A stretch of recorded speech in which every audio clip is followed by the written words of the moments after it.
செல்லூர் ராஜ் முதல்ல எடுத்துக்குவோம். செல்லூர் ராஜோட பேச்சு வந்து சுருக்கமா விரக்தியின் வெளிப்பாடு.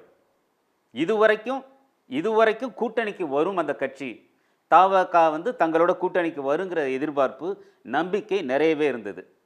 ஒரு 2-3 கொடி வந்து தெரிஞ்ச உடனே பிள்ளையார் சொல்லி போட்டாச்சு அப்படின்னு சொன்னவர் எடப்பாடி. ஒவ்வொரு அதிமுக தலைவரும், அது ஆர்பி உதயகுமார்லேருந்து செல்லூர் ராஜு வரைக்கும் எல்லாருமே என்ன சொன்னாங்க, தாவேகாவுக்கு இங்கே வரதான் நல்லது, தனியாக நின்னீங்கன்னா உங்களை திமுக அழிச்சிடும், ஏதோ ஒரு அரவடைக்கிற மாதிரி அவங்க பேசிக்கிட்டு இருந்தாங்க. தாவேகாலேருந்து இதுவரைக்கும் நாங்கள் கூட்டணிக்கு வருவோம் அப்படின்னு எந்தவித ஓப்பனான ஒரு ஸ்டேட்மெண்ட்டும் கிடையாது. அதிமுக கூட்டணிக்கு வரணும்னு என்றைக்குமே சொன்னது கிடையாது. இவங்க தான் எதிர்பார்த்துருந்தாங்க. இவங்களோட எதிர்பார்ப்பு வந்து பொய்யா போனதுனால எந்த கட்சியும் கூட்டணியில் சேர வர மாட்டேங்குது. பொட்டன்ஷியல் அலைஸ்ன்னு பார்த்தோம்னாக்க இவங்களுக்கு வந்து தேமுதிகவும் பாமகவும் தான்.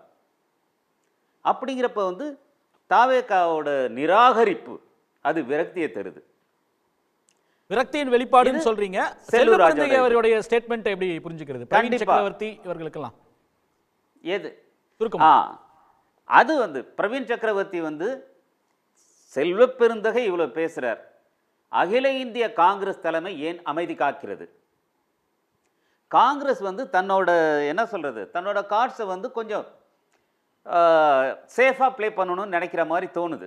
ஆனால் அது முதலுக்கே மோசம் பண்ணலாம், அந்த மாதிரியான ஒரு சிச்சுவேஷனும் கொண்டு போகலாம். அந்த பதற்றத்தின் வெளிப்பாடு தான் செல்வ பெருந்தகை பேசுகிறது. இவங்களாம் யாரும் பேசக்கூடாது. பிரவீன் சக்கரவர்த்தி யார்? அவர் காங்கிரஸில் ஒரு நிர்வாகி. அவருக்கு வந்து he has the ears of ராகுல் காந்தின்னு சொல்கிறாங்க, க்ளோஸ் ராகுலுக்கு. அப்படிப்பட்டவர் மேலிடத்தோட உத்தரவு இல்லாமல், இல்லைல்ல மேலிடத்தோட இசைவு இல்லாமல் விஜயை போய் பார்ப்பாரா?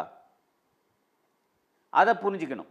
அப்பயே இவங்க வந்து இதை வந்து இந்த பக்கம் ஒரு தேர்தல் பேச்சுவார்த்தை குழு, அந்த குழுவில் இருக்கிற ஒருத்தர் என்ன பண்ணார், கிரீஷ் சோடங்கர், எங்களுக்கு அதிகார பகிர்வு வேணும், கோலிஷன் கவர்மெண்ட் வேணும், அப்போ தான் எங்களால் வந்து நாங்கள் கொடுக்குற வாக்குறுதிகளை நிறைவேற்ற முடியும்னு கேட்குறாரு.